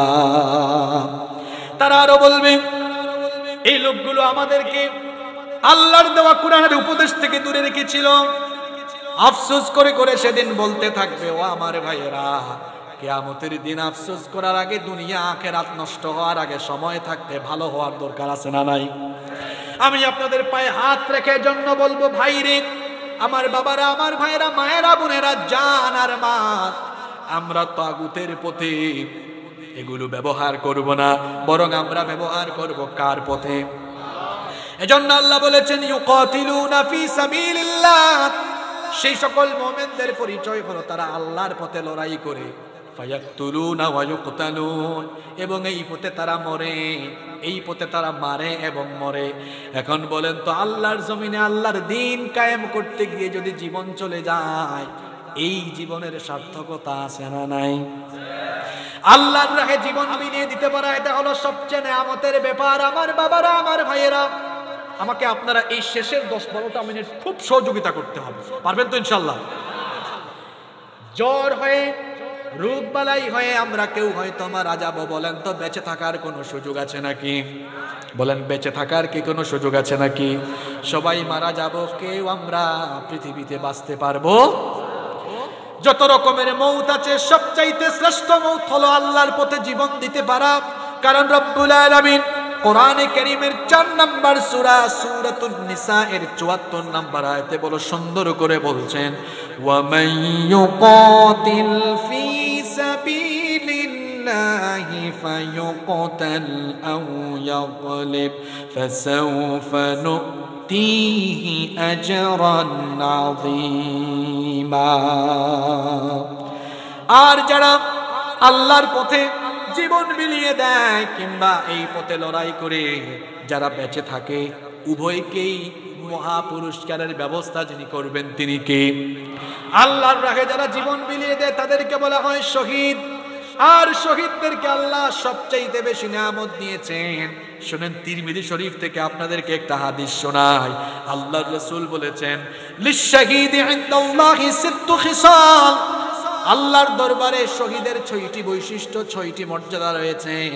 আল্লাহর রাস্তায় যে সকল শহীদেরা জীবন দেয়, সেই সকল শহীদদের আল্লাহর কাছে মোট কয়টা মর্যাদা রয়েছে? জোরে বলেন, কয়টা? 1 নাম্বার হলো ইউগফারু লাহু ফি আউয়ালি দাফাতিন। 1 নাম্বার হলো শহীদের শরীর থেকে যখন প্রথম রক্তের ফোঁটা পড়ে যায়, তখনই তার সমস্ত গুনাহগুলো মাফ হয়ে যায়। শুধু তাই নয়, ওয়ায়ারা মাকআদুহু মিনাল জান্নাহ। শহীদের শরীর থেকে যখন তার প্রাণ চলে যায়, সঙ্গে সঙ্গে তার চক্ষু দিয়ে আল্লাহ তার জান্নাতে অবস্থান দেখিয়ে দেন। এজন্য শহীদেরা মরণের সময় মরণের যে ব্যথা আছে, যন্ত্রণা আছে, তা অনুভব করতে পারে না। একজন মানুষ যখন মারা যায়, সাকরাত তো আছে, মৃত্যুর যন্ত্রণা তো অবশ্যই আছে, কিন্তু আল্লাহর হাবিব বলেছেন, হাতের মধ্যে চিমটি কাটলে যে সামান্য ব্যথা লাগে, শহীদেরা তার চাইতেও কম যন্ত্রণা তার শহীদ হওয়ার সময় অনুভব করে। আমি যদি উদাহরণ দেই, তাহলে উদাহরণটা হবে এমন, একটা বাচ্চা শিশু, দুগ্ধ শিশু যেমন কান্না করলে তার মা এসে তাকে যখন দুধ পান করায়, আর দুধ পান করে করে বাচ্চা শিশুটা যেমন ঘুমিয়ে যায়, শহীদেরা যখন শহীদ হয়ে দুনিয়া থেকে চলে যায়, ফেরেশতারা যখন জান্নাত তার চোখের সামনে তুলে ধরে, জান্নাতের দৃশ্য দেখতে দেখতে আরাম করে তারা ঘুমিয়ে যায়। এটা হলো শহীদের 1 নম্বর মর্যাদা। 2 নম্বর হলো ওয়ায়ুজারু মিন আযাবিল কবর। কবরের মধ্যে সবার হিসাব বিচার আছে না নাই? কিন্তু এক শ্রেণীর মানুষ যারা শহীদ হয়, শহীদের কাছ থেকে আল্লাহ তাআলা কবরের মধ্যে কোনো প্রশ্ন, কবরের মধ্যে কোনো হিসাব নিবেন না, বিচারও করবেন না। তাদেরকে আল্লাহ কবরের শাস্তি থেকে পরিত্রাণ করে দিবেন। 3 নম্বর হলো ওয়ায়ামানু মিনাল ফাজাইল আকবার। কিয়ামতের মহাভীতি থেকে তাদেরকে আল্লাহ নিরাপত্তা দান করবেন। 4 নম্বর হলো ওয়ায়ুদাউ আলা রাসিহি তাজুল ওয়াকার লিয়াকুতাহু মিনহা খায়রুম মিনাদ দুনিয়া ওয়া মা ফিহা। 4 নম্বর হলো কিয়ামতের ময়দানে ইয়াকুত পাথরের তৈরি মুকুট আল্লাহ তাদের মাথার মধ্যে পরিধান করাবেন। যা হবে দুনিয়া এবং দুনিয়ায় যা কিছু আছে সব কিছুর চাইতে উত্তম। পড়েন সুবহানাল্লাহ। 5 নম্বর হলো ويزوج 72 زوجة من الحور العين। ডাগর ডাগর চক্ষু বিশিষ্ট 70 জন হুরের সঙ্গে 72 জন হুরের সঙ্গে আল্লাহ তাআলা তাদের বিবাহের ব্যবস্থা করে দিবেন। আরো আসতে বলেন সুবহানাল্লাহ। এরপরে 6 নম্বর হলো ওয়ায়ুশাফাউ ফি 70 মিন আকারিবিহি। ওই শহীদ তার নিকটাত্মীয়দের মধ্যে 70 জনের জন্য কিয়ামতের দিন আল্লাহর কাছে সুপারিশ করতে পারবে। শহীদদেরকে আল্লাহ এত মর্যাদা দিয়েছেন। শহীদেরা শহীদ হওয়ার পর তাদের কোনো হিসাব হয় না, কোনো বিচার হয় না। আমি আপনি অসুস্থ হয়ে মারা গেলে, ক্যান্সার হয়ে মারা গেলে, অ্যাক্সিডেন্টে বা যে কোনো কায়দায় মারা গেলে হিসাব না হবে, বিচার করা হবে। কিন্তু শহীদদের থেকে আল্লাহ কোনো হিসাবও করবেন না, বিচারও করবেন না। বিনা বিচারে বিনা হিসাবে আল্লাহ তাদেরকে জান্নাত দিয়ে দিবে। যুবকরা আছে না, ঘুমিয়ে গেছে। শাহাদাতের মৌত হলো শ্রেষ্ঠ মৌত। শাহাদাতের মৌত হলো, এজন্য তো সাহাবীরা বাসর ঘরে নতুন বউ ফেলে দিয়ে শহীদ হওয়ার জন্য ছুটে গিয়েছে। আপনি অনুভূতি বুঝে না, বিয়ে করার পরে তো 2-3 সপ্তাহ অফিস থেকে ছুটি নিয়ে নেয় নতুন বউয়ের সাথে সময় কাটানোর জন্য। আর ওইদিকে হানজালা রাদিয়াল্লাহু আনহু, যাকে বলা হয় গাসাসুল মালাইকা, ফেরেশতাদের গোসল দিয়েছে। আল্লাহু আকবার! দুনিয়ার কোনো মানুষ না, গোসল দিয়েছে কে? বাসর ঘর থেকে নতুন বউ ফেলে জিহাদের ময়দানে শহীদ। সুবহানাল্লাহ পড়বেন না? মুতার যুদ্ধের শহীদ আব্দুল্লাহ বিন রাওয়াহা বাসর ঘরে বিবি ফেলে দিয়ে তারপরে শহীদ হয়েছেন। আরো একজন যুবকের কাহিনী আমার মনে পড়ে গেল, ঘটনাটা কি বলবো।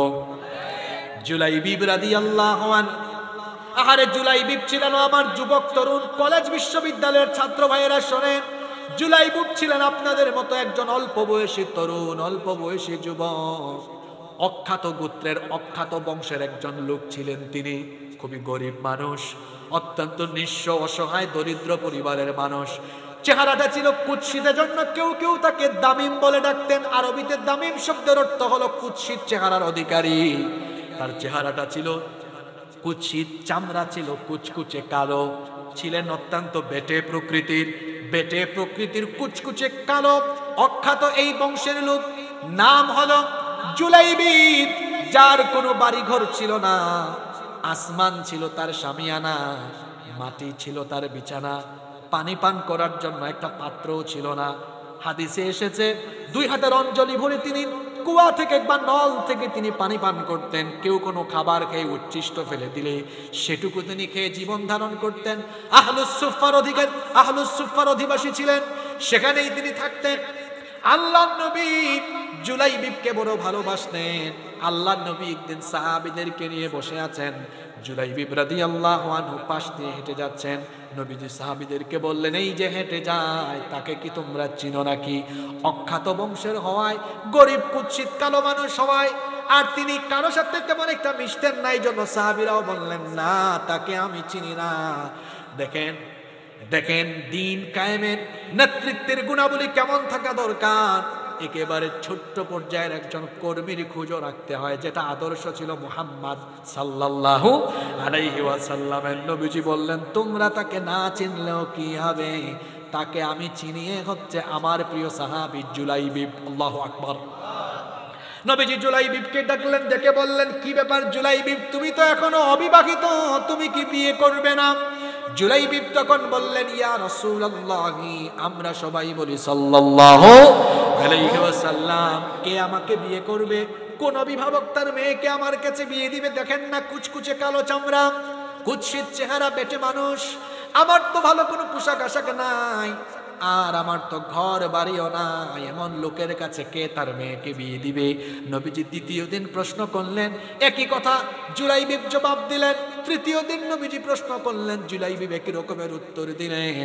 এবার নবীজি সেদিন জুলাইবিবকে বললেন, জুলাইবিব, তুমি আমার অমুক আনসারী সাহাবীর বাড়িতে যাও, অমুক আনসারী সাহাবীর একটা কন্যা আছে, মেয়ে আছে, তুমি সেই বাড়িতে গিয়ে বলো, আল্লাহর হাবিব এই বাড়িতে আমাকে পাঠিয়েছেন, নবীজি পয়গাম দিয়েছেন, প্রস্তাব দিয়েছেন আপনাদের মেয়েকে আমার সঙ্গে বিবাহ দিতে।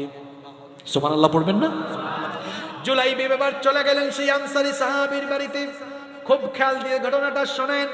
ওই আনসারী সাহাবী ছিলেন মদিনার একজন ধনাঢ্য ব্যক্তি, তাদের কন্যাও ছিল, তাদের মেয়েটাও ছিল অত্যন্ত সুন্দরী। তিনি গিয়ে দরজায় নক করলেন।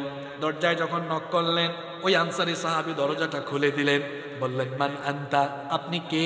জুলাইবিব বললেন, আনা জুলাইবিব, আমি হলাম জুলাইবিব।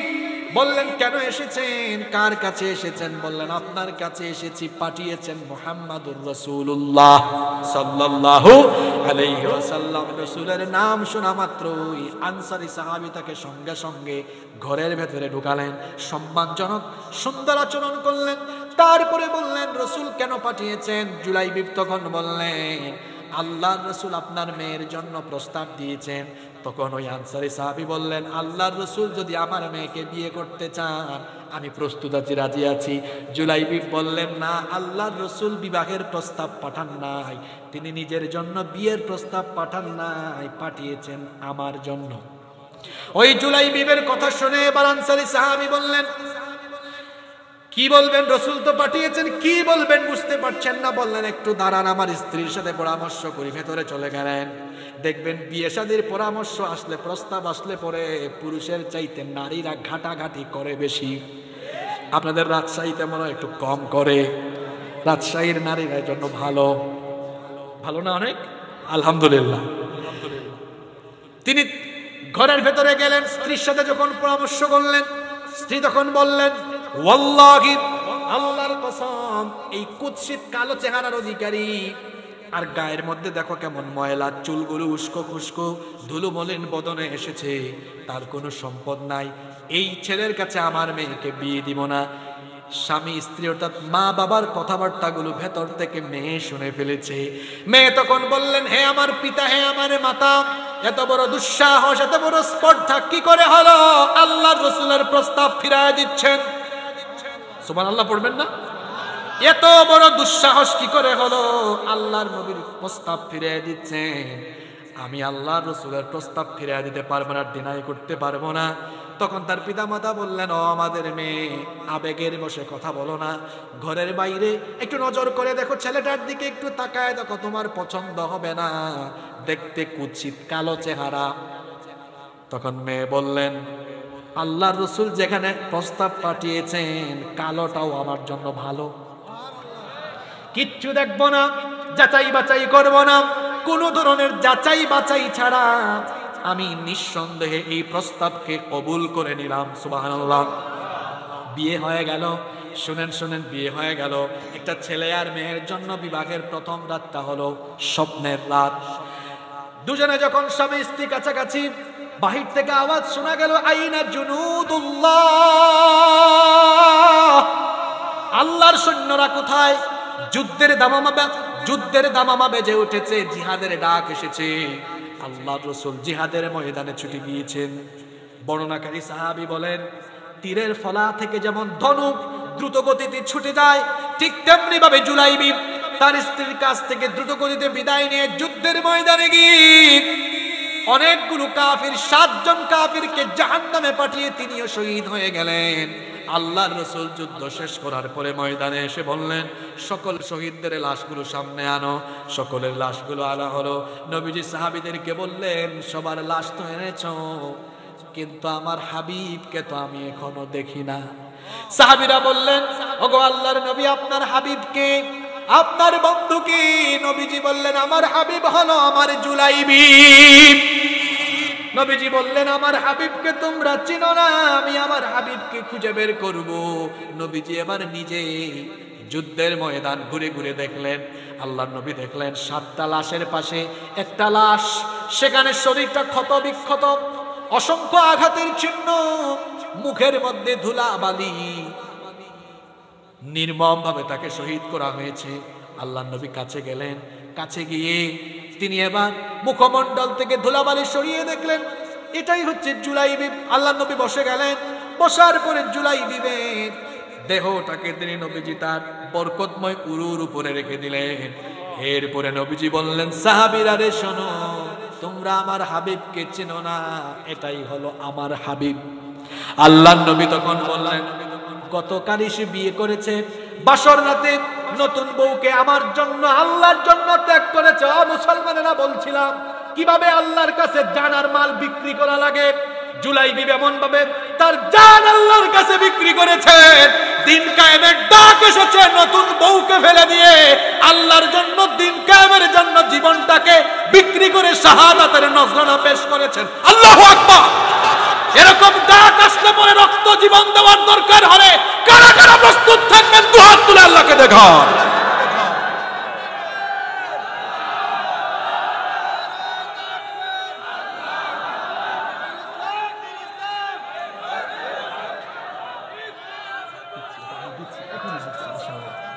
আল্লাহ হাতগুলো কবুল করেন। সম্মানিত ভাইরা, ঘটনা কিন্তু শেষ না, শুনতেছেন তো আপনারা? আল্লাহর রাসূল তখন বললেন, জুলাইবিবের দিকে তাকিয়ে বললেন, আনা মিন্নি ওয়া আনতা মিন্নি। হাদিসের ইবারত পড়ছি, নবীজি বললেন, আনা মিন্নি ওয়া আনতা মিন্নি, তুমি আমার, আমি হলাম তোমার। হ্যাঁ যুবক ভাইরা, তোমরা এটা গার্লফ্রেন্ডকে বলো, তুমি আমার, আমি তোমার। অথচ এটা হওয়া উচিত ছিল, হে আল্লাহ, হে আমার রাসূল, আমি আপনার আর আপনি আমার, ঠিক কি না? আল্লাহ রাসূল জুলাইবিবকে বললেন, জুলাইবিব, তুমি আমার, আমি। নবীজি জুলাইবিবের মাথাটাকে, দেহটাকে ডান দিকে ঘুরায় দিলেন। সাহাবীরা বললেন, নবী গো, আপনি জুলাইবিবের চেহারাকে, দেহকে ডান দিকে ঘুরায় দিলেন কেন? নবীজি বললেন, আমার জুলাইবিব বড় লজ্জাশীল মানুষ, আমার জুলাইবিবের শাহাদাতে আল্লাহ এত খুশি হয়েছে, সে শহীদ হওয়ার সঙ্গে সঙ্গে জান্নাতি হুরেরা তাকে রিসিভ করার জন্য অভ্যর্থনা জানাতে এগিয়ে আসছে। সেজন্য লজ্জা না পায়, সেজন্য তার দেহটাকে আমি ঘুরাই দিয়েছি। সুবহানাল্লাহ পড়েন। এই রকম করে শাহাদাতের জজবা, শাহাদাতের তামান্না দিলের ভেতরে রাখতে হবে, মনে রাখতে হবে, শাহাদাতের মউত হলো শ্রেষ্ঠ মউত। এজন্য দেখবেন যারা আল্লাহর কথা বলে, রসুলের কথা বলে, দ্বীনের কথা বলে, দ্বীন কায়েমের জন্য তাদের জীবন যখন চলে যায়, খারাপ লাগে না, হাসতে হাসতে ভি চিহ্ন দেখিয়ে জীবনটাকে আল্লাহর রাহে বিলীন করে দিয়ে যায়। কেন দিয়ে যায় আপনি এটা বুঝেন না? কারণ শহীদেরা পৃথিবীতে থাকতেই জান্নাতের গন্ধ, জান্নাতের গন্ধ নাকে পেয়ে যায়। সুবহানাল্লাহ।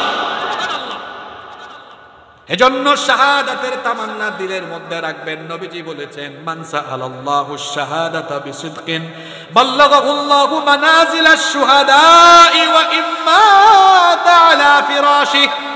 যে ব্যক্তি অন্তরের মধ্যে শাহাদাতের তামান্না, শাহাদাতের কামনা বাসনা রাখবে, সে যদি শহীদ না হয়, বিছানায় মারা যায়, শাহাদাতের তামান্না থাকার কারণে আল্লাহ তাকে শহীদি মর্যাদা দান করে দিবেন। মরতেই হবে যখন, শহীদি মরণ দিও আমাকে। মরতেই হবে যখন, শহীদি মরণ দিও আমাকে। শাহাদাত জানি শুধুই জীবন, সে মরণ দিও আমাকে। মরতেই হবে যখন, শহীদি মরণ দিও আমাকে। আমাকে শহীদ করে সেই মিছিলে শামিল করে নিও, যেই মিছিলের নেতা আমির হামজা, খুবাইব খাব্বাব আল্লাহর ছিল যারা অতি প্রিয়, শহীদ করে নিও। সৈয়দ কুতুব হাসান আল বান্না, যেই মিছিলে হলো গণ্য। বেরেলো ভীতি তুমির, বেরেলো ভীতি তুমির, সৈয়দ কুতুব সেই মিছিলের সাথী অনন্য। মরণ তো একদিন আসবে জানি, মিনতি তোমার কাছে চিরজীবনের, সেই মরণ আমায় দিও, শহীদ করে নিও। আমাকে শহীদ করে সেই মিছিলে শামিল করে নিও। বলেন আমিন। আল্লাহর জমিনে আল্লাহর দ্বীন কায়েমের জন্য শহীদ হওয়া লাগবে। এই বাংলাদেশে ইসলাম কায়েমের জন্য, কোরআনের রাষ্ট্র কায়েমের জন্য আমাদের বহু ভাইয়েরা শহীদ হয়েছে।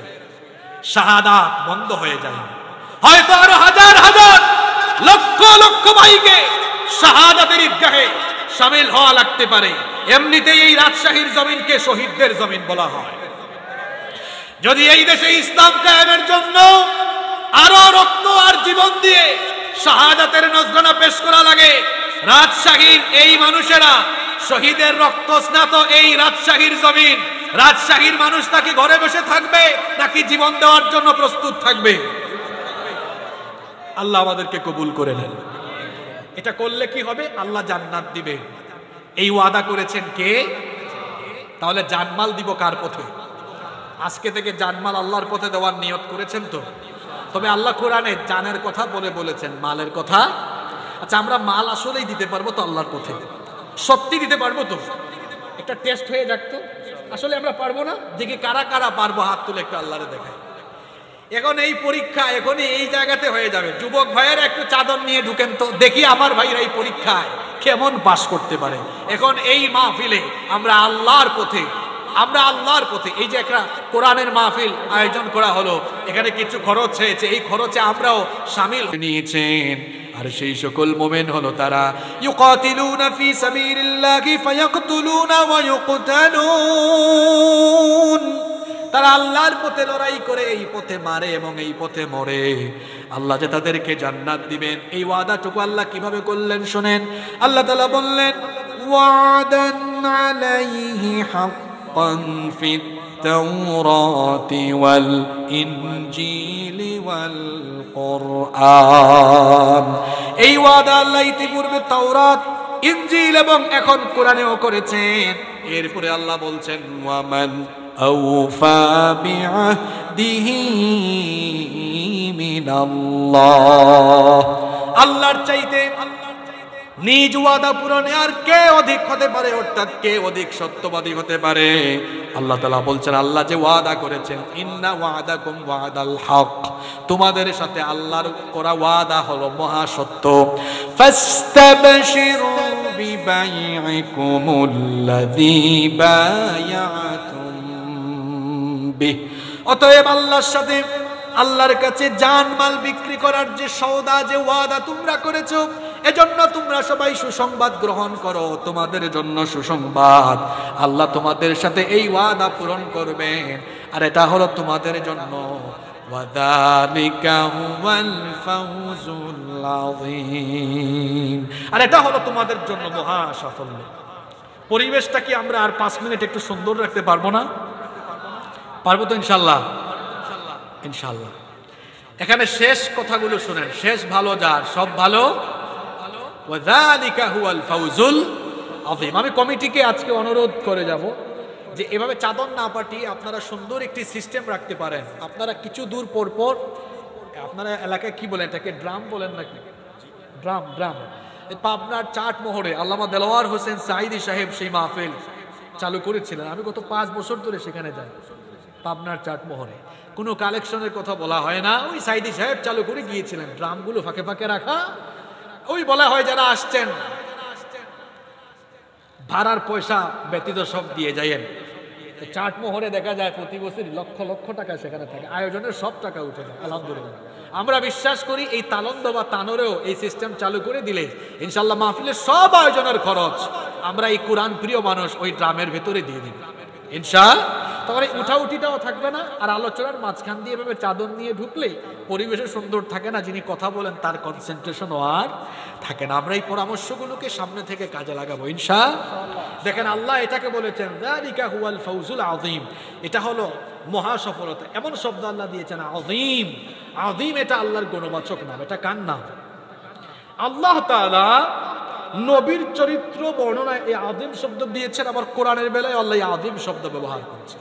যেমন কোরআনের ক্ষেত্রে আল্লাহ বলছেন ওয়ালাকাদ আতাইনাকা সাবআন মিনাল মাসানি ওয়াল কুরআনাল আযীম। ও নবী, অবশ্যই আমি আপনাকে নিত্য পাঠনীয় সত্য বাক্য এবং কোরআনে আযীম দিয়েছি। আল্লাহ এই কিতাবকে আযীম কিতাব বলেছেন। আবার নবীজির চরিত্রের ব্যাপারে আল্লাহ বলেছেন ওয়া ইন্নাকা লাআলা খুলুকিন আযীম, আপনি নৈতিকতার দিক থেকে এক পুত পবিত্র মহান আদর্শের উপরে প্রতিষ্ঠিত। আরবিতে আযীম শব্দের অর্থ হলো যার উপরে আর কিছু নাই, অর্থাৎ নবী এমন চরিত্র দিয়েছে যেই চারিত্রিক মাধুর্যতা বা সৌন্দর্যের উপরে আর কিছু দুনিয়াতে নাই। সুবহানাল্লাহ। এই একই কথা আল্লাহ এবার আমার আপনার ব্যাপারে আমাদের ব্যবসা সম্পর্কে বলেছেন। এই ব্যবসা যদি করতে পারো, যালিকা হুয়াল ফাউজুল আযীম, এটা হচ্ছে সবচেয়ে বড় সফলতা, এর উপরে আর কোনো সফলতা নাই। সুবহানাল্লাহ কি বাড়িতে গিয়ে বলবেন নাকি? তাহলে প্রকৃত ঈমানদারের পরিচয় এই আয়াত থেকে আমরা পেলাম, যারা সত্যিকার অর্থে তাদের জানমাল আল্লাহর কাছে বিক্রি করে দিয়েছে। আমরা কি আমাদের জানমাল আল্লাহর কাছে বিক্রি করতে রাজি আছি? তাহলে আমাদের এই জান, এই শক্তি এখন থেকে তাগুতের পথে খরচ হবে নাকি কোরআনের পথে ব্যবহার হবে? কোরআন আর কোরআনের আন্দোলনের পথে ইনশাআল্লাহ। আর মাল সেটাও ফি সাবিলিল্লাহ, কার পথে? এটা যদি করি পরিণতি কি, ফলাফল কি? আল্লাহ বলেছেন বিআন্না লাহুমুল জান্নাহ, তাদের জন্য আমি আল্লাহ জান্নাত রেখে দিয়েছি। রাখা হবে না রেখে দিয়েছি, দুখানে দু জায়গায় আল্লাহ অতীতের শব্দ ব্যবহার করেছেন। কিনে নিয়েছেন জান্নাত দিয়ে, কিনে নিয়েছেন জান্নাত দিয়ে দিয়েছেন। কাদেরকে আল্লাহ দিয়েছেন? যারা জানমাল আল্লাহর কাছে দিয়েছে। শেষ কথা বলে যায়, যারা আল্লাহর রাহে জান বিলীন করে দিয়েছে তারা কাউকে ভয় পায় না। গত 15 বছর আমরা যখন সত্য কথাগুলো বলতাম বা দিন কায়েমের আন্দোলনের ভাইরা যখন সাহসী ভূমিকা রাখতো, বলা হতো আপনাদেরকে কোনো ভয় নাই। আল্লাহকে যারা ভয় করে দুনিয়ার কাউকে তারা ভয় করে, কারণ তারা তো তাদের জান বিক্রি করে দিয়েছে কার কাছে? আমার জাতীয় কবি বলেছেন, উহারা চাহুক। উহারা কারা? উহারা হলো যারা আল্লাহর কাছে নিজেকে সুপুর্দ করতে পারেনি। কবি বলছেন, উহারা চাহুক দাসের জীবন, আমরা শহীদি দরজা চাই, নিত্য মৃত্যু ভিতরা, মোরা মৃত্যু কোথায় খুঁজে বেড়াই। আবু সাঈদের কথা মনে আছে? রংপুরে মৃত্যুকে ভয় করেছে, সিনা টান করে দাঁড়িয়েছে। আবু সাঈদ তাকে শহীদ করার 2-3 দিন পরেই আমি বক্তৃতা করেছিলাম। সেই বক্তৃতার পরে বহু হুমকি ধামকি দেওয়া হয়েছে। আপনারা হয়তো সেই বক্তৃতা অনেকে ফেসবুক ইউটিউবে শুনেছেন। আমি বলেছিলাম, প্রশাসনের ভাইয়েরা যারা গুলি করেন, বলেছিলাম আপনাদের গায়ের ইউনিফর্ম এটা এই দেশের জনগণের, আবু সাঈদের বাপ চাচা ট্যাক্সের পয়সায় এই ইউনিফর্ম। আবু সাঈদের বাপ চাচার এদেশের মানুষের ট্যাক্সের পয়সায় বেতন হয়, রেশন হয়। এদেশের মানুষের ট্যাক্সের পয়সায় আপনাদের বন্দুক কেনা হয়, পিস্তল কেনা হয়, গুলি কেনা হয়। আমাদের ট্যাক্সের পয়সায় কেনা গুলি আমাদের বুকের উপরে চালালে বরদাস্ত করবে না দেশের মানুষ। বলেছিলাম, যদি এটা বন্ধ না করেন মানুষ আপনাদের বিরুদ্ধে রাস্তায় নামতে বাধ্য হবে, আপনাদেরকে পালাতে বাধ্য করবে। যে বক্তব্য রেখেছিলাম আল্লাহর রহমতে সেটা বাস্তবে পরিগণিত হয়েছে।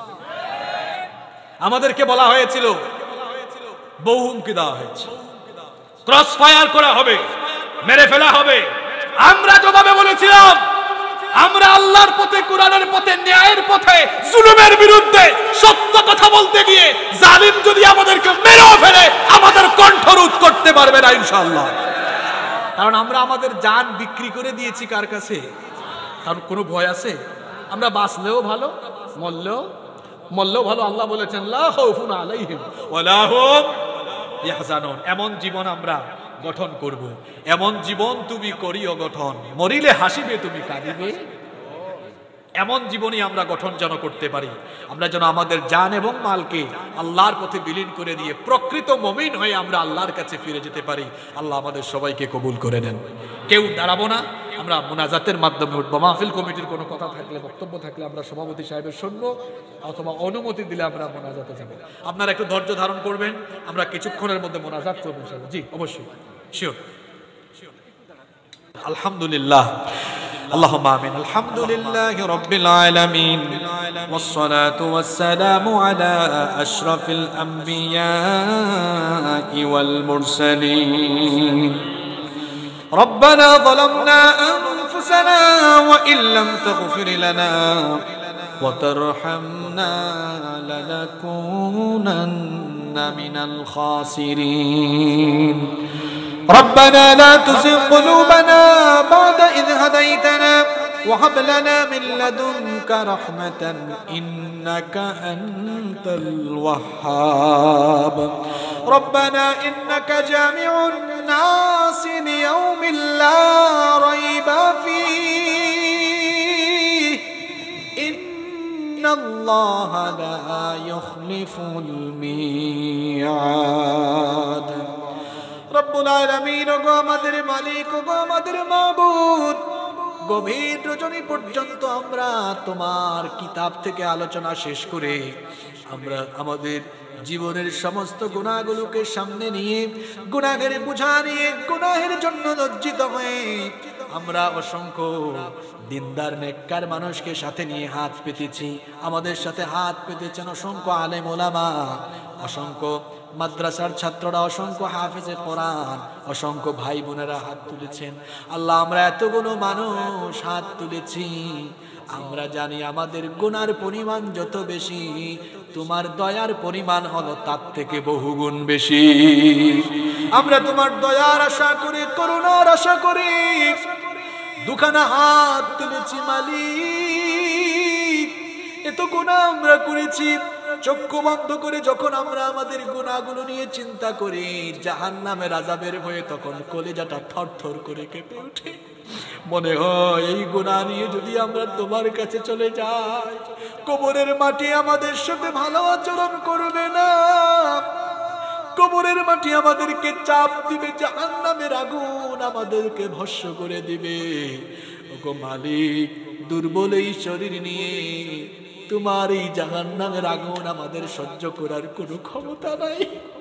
জাহান্নামের আযাব বড় ভয়াবহ, বড় কঠিন। ওগো মালিক, সেজন্য আমরা গুনাহের কারণে লজ্জিত হয়ে, অনুতপ্ত হয়ে ভিখারির মতো হাত পেতেছি। আমাদেরকে তুমি তাড়িয়ে দিও না। তুমি যদি তাড়িয়ে দাও, কোথায় যাব, কার কাছে যাব? আমরা ছাড়াও তোমার অসংখ্য গোলাম আছে, কিন্তু তুমি ছাড়া আমাদের আর কোনো মাবুদ নাই। ওগো আমাদের মালিক, ওগো আমাদের রব, তুমি যদি বিদায় করে দাও, কোথাও যাওয়ার জায়গা নাই। আজকে হাত তুলেছি, ক্ষমা চাওয়ার সুযোগ পেয়েছি, জানি না আর কোনোদিন সেই সুযোগ পাবো কিনা। এমনও তো হতে পারে আজকের এই মোনাজাত আমাদের কারো কারো জন্য জীবনের শেষ মোনাজাত হয়ে যেতে পারে। আর কোনোদিন তোমার কাছে এভাবে হাত তোলার সুযোগ না পেতে পারি গো আল্লাহ। ওগো আমাদের রব, সেজন্য যে গুনাহ করেছি, গুনাহের দিকে না তাকিয়ে তোমার গাফফার নামের খাতিরে আমাদের জীবনের জানা অজানা ছোট বড় যত গুনাহ আছে, দয়া করে সব গুনাহ মাফ করে দিয়ে আমাদেরকে মাসুম বানিয়ে বাড়িতে ফিরিয়ে দাও। রব্বুল আলামিন, আমাদেরকে অভিশপ্ত শয়তানের ওয়াসওয়াসা থেকে হেফাজত করো। আমাদের স্ত্রী সন্তান পরিবারের সবাইকে মাফ করে দাও। আমাদের স্ত্রী সন্তানদেরকে আমাদের জন্য চক্ষু শীতলকারী বানিয়ে দাও। রব্বুল আলামিন, আমাদের পিতা মাতাকে মাফ করে দাও। আমাদের যাদের পিতা মাতা আমাদেরকে এতিম বানিয়ে কবরের বাসিন্দা হয়ে গিয়েছে, দয়া করে তাদের কবরগুলোকে তুমি জান্নাতুল ফেরদাউস বানিয়ে দাও। আমাদের যাদের মা বাবা বেঁচে আছেন, নেক হায়াত বাড়িয়ে দাও। আল্লাহুম্মা গফিরলি ওয়া লিওয়ালিদাইয়া ওয়া কুর রাব্বিরহামহুমা কামা রাব্বায়ানি সগীরা।